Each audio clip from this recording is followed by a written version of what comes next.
इस वक्त हर घर का बजट बिगड़ा हुआ है, जहाँ देखो सिर्फ महंगाई महंगाई और सिर्फ महंगाई की बात होती है। आजकल हम कहीं गली से गुजरे, चाहे कहीं से भी गुजरे, हर इंसान से यही कहता हुआ नज़र आता है कि भाई साहब महंगाई बहुत बढ़ चुकी है। क्वार्टर 1 में -23.9 GDP, -24% से गिर गई थी अर्थव्यवस्था, और क्वार्टर 2 में ये 16% रिकवर होते हुए -7.5 पर आ गई। अब इसका महत्व बताते हैं। 2016 के बाद से ही लगातार हमारी अर्थव्यवस्था नीचे की ओर जा रही थी, लगातार ग्रोथ रेट कम होती चली जा रही थी, और 2020 में आज आपका कोरोना नाम का वायरस, जिसने पूरे देश पूरी दुनिया को बंद करके रख दिया। सब लोग अपने घरों में कैद हो गए। उस वक्त सामान की ज़रूरतें कम हो गई, और जो कम हुआ उसके कारण, डिमांड कम होने के कारण महंगाई भी धीमे धीमे करके बिल्कुल नीचे पहुंच चुकी थी। क्वार्टर 2 में जब काम धंधे सब चालू हुए तो इकोनॉमिक जो एक्टिविटीज़ थी वो बहुत तेज़ी से बढ़ने लगी। इससे ज़्यादा तेज़ हम बढ़ सकते थे, इससे ज़्यादा तेज़ हम पहुंच सकते थे और ऊपर, लेकिन महंगाई ने पूरा का पूरा मामला ही ख़राब करके रख दिया। इसका बेस्ट एग्जांपल है, मान लीजिए कोई अगर बिना कुछ बांधे दौड़ता है तो वो अपनी फुल स्पीड से दौड़, पूरी तेज़ी से दौड़ पाएगा, लेकिन वहीं यदि उसके पैरों में टायर बांध दिया जाए तो वो बहुत तेज़ तो नहीं दौड़ पाएगा, बल्कि और बहुत ज़्यादा धीरे दौड़ेगा।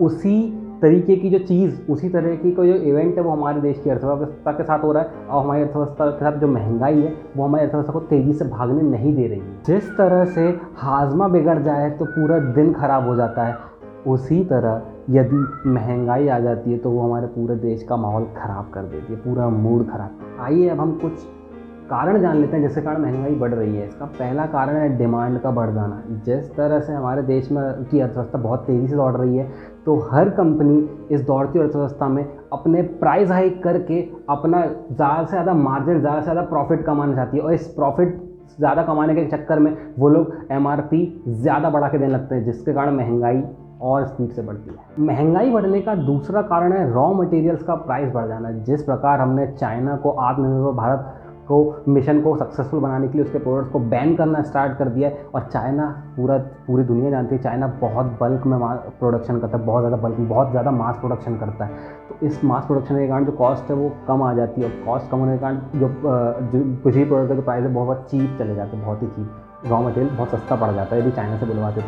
वहीं भारत ने भी नया नया प्रोडक्शन चालू किया है, जिसके कारण प्राइस बहुत ज़्यादा ऊपर आ रहा है। आइए अब हम जानते हैं, यदि इन्फ्लेशन ज़ीरो हो जाए, महंगाई दर ज़ीरो हो जाए तो क्या होगा। कोरोना के कारण लगे लॉकडाउन में डिमांड घटने लगी, और उस डिमांड घटने के कारण इन्फ्लेशन रेट, जो महंगाई की दर है, वो भी घटने लगी थी।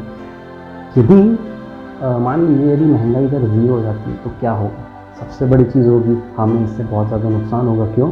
क्योंकि जो सैलरी मिलती है एम्प्लॉयज़ को वो कम हो जाएगी या कांस्टेंट हो जाएगी। उसके बाद जो एम्प्लॉयमेंट होता है वो उसका रेट लगातार गिरने लगेगा, नई नौकरियां नहीं आएगी, पैसे की वैल्यू बढ़ने लग जाएगी, मतलब रुपया जो हमारा और मजबूत होने लग जाएगा। इसके कारण लोग खर्च करना बंद कर देंगे, क्योंकि इससे लोगों को लगेगा अरे यार आज से 4 साल बाद, 5 साल बाद तो रुपये की वैल्यू बहुत रहेगी, हम तब खरीद लेंगे।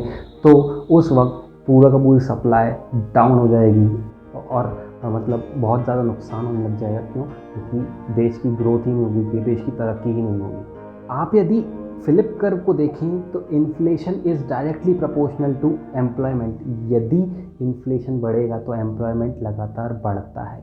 महंगाई, हमेशा आप ध्यान रखिएगा, ये बहुत जगह प्रूव भी हो चुका है कि यदि महंगाई बढ़ती है तो देशों की अर्थव्यवस्थाएं भी बढ़ने लग जाती है, काम भी तेज़ी से बढ़ता है, व्यापार तेज़ी से बढ़ने लगते हैं, जॉब्स जल्दी जल्दी क्रिएट होने लग जाती है। तो inflation is always directly proportional to employment. जो डेवलप्ड कंट्रीज़ होती हैं उसमें कुछ ना कुछ एक परसेंटेज रहता है जो एक डिसाइडेड रहता है, या तो उसको उस देश के सेंट्रल बैंक या तो उस देश का गवर्नमेंट डिसाइड करता है कि इस देश में महंगाई दर इसके बीच रहनी चाहिए। जो डेवलप्ड कंट्रीज़ हैं, जो बड़ी बड़ी, जैसे अमेरिका हो गया, चाइना हो गया, जापान हो गया, इन कंट्रीज़ में जो इन्फ्लेशन रेट है उसको 2% फिक्स रखा गया है कि यदि इसके ऊपर जाती है तो इसको नीचे लाना है, यदि इससे कम होती है तो इससे, और यदि बहुत ज़्यादा कम हो जाती है तो उसको 2 के आसपास लाना है। हमेशा डेवलप्ड कंट्रीज़ में उसको 2 के आसपास रखा जाता है, लेकिन इंडिया के लिए ये +2 -2 वाला हाल रहता है। मतलब 2 से लेके 6 के बीच में इन्फ्लेशन रेट को रखा जाता है। यदि 2 से नीचे आता है तो हमारे देश की RBI और फाइनेंस मिनिस्ट्री डिसाइड करती है कि कैसे भी करके उसको 2 से ऊपर लाया जाए, और यदि 6 से ऊपर चला जाता है तो उसको कैसे भी करके लाया जाता है कि ये 6 से